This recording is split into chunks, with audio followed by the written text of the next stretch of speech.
A team from Ukraine's 8th Special Operations Forces Regiment encountered a young wounded North Korean soldier in a forested area in Russia's Kursk region earlier this month. The team had been lying in wait for the enemy for several days, having previously observed their movements in the area.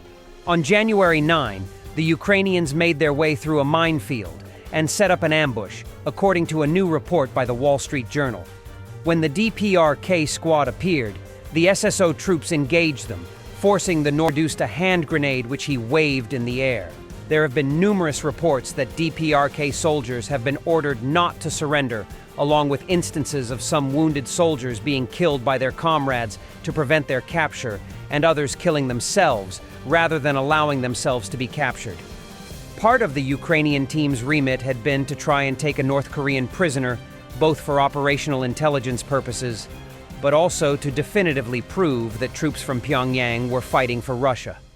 Despite reports from the Ukrainian armed forces that thousands of North Korean soldiers had been killed or injured, there had yet to be one taken prisoner. The team commander, a captain using the call sign Green, slowly approached the wounded man in an attempt to talk him down.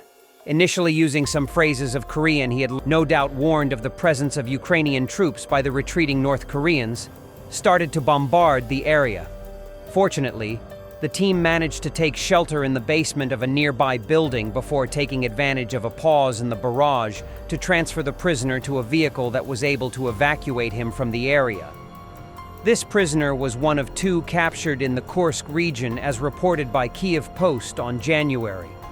11th Ukrainian President Volodymyr Zelensky commended the troops for their roles taking the North Koreans prisoner and said they were receiving appropriate medical care as required under international law.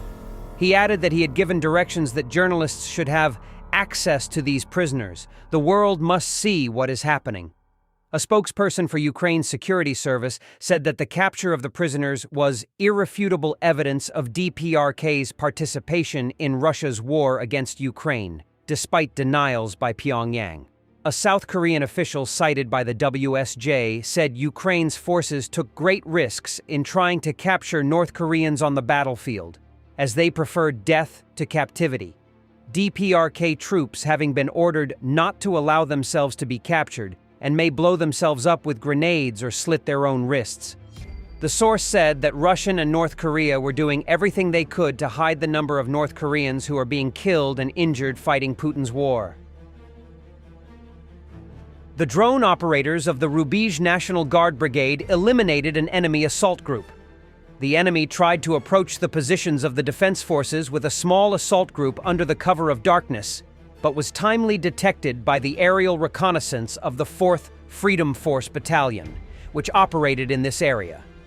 To eliminate the enemy attackers, drones with a thermal imaging channel and an ammunition drop system were deployed. First, the enemy assaultmen, which lay on the ground and tried to hide, were attacked by FPV drones. After that, the drones with munitions were sent into the sky to finish off the remnants in the forest belt and those who tried to hide near the destroyed vehicles. It should be noted that the use of small assault groups by Russians is becoming more common. Depending on the group, it may consist of 10 to 20 to 30 infantrymen and armored vehicles.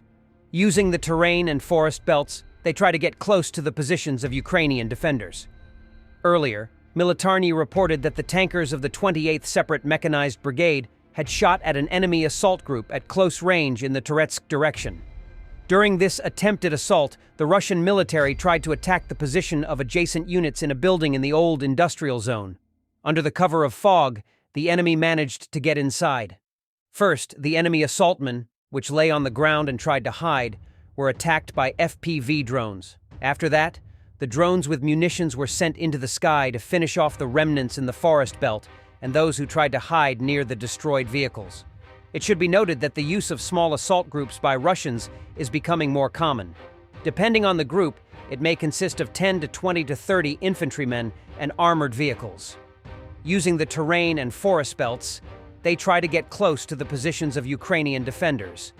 In addition, the units of the 14th Separate Mechanized Brigade destroyed Russian armored personnel carriers and attack aircraft in the Kupiansk direction.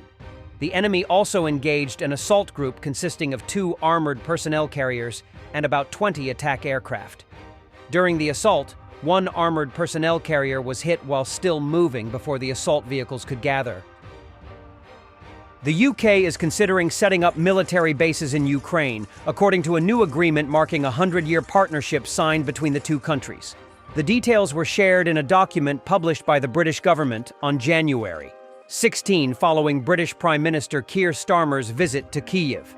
The agreement says both sides will explore options for building and maintaining defense infrastructure in Ukraine, including military bases, supply depots, and equipment reserves. These facilities could be used to reinforce Ukraine's defenses if faced with a future serious threat. Under the deal, the UK has committed to providing Ukraine with at least £3 billion, $3.7 billion in military aid each year up until 2031, with a promise of additional support as needed.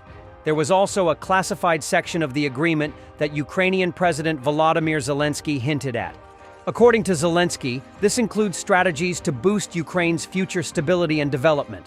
While reports suggest Starmer and Zelensky also discussed the potential of deploying peacekeeping forces after the war, the UK has not yet committed to sending troops to Ukraine to avoid the risk of escalating the war further before any peace deal was reached.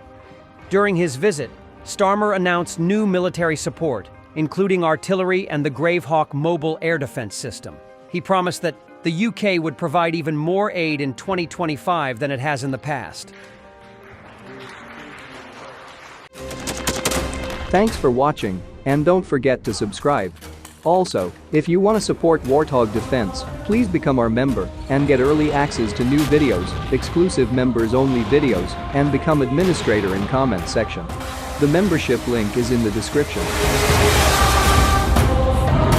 Rescues every day. We had a guy last week, it's 6 rescues in 6 days. You know, he's doing the job every day.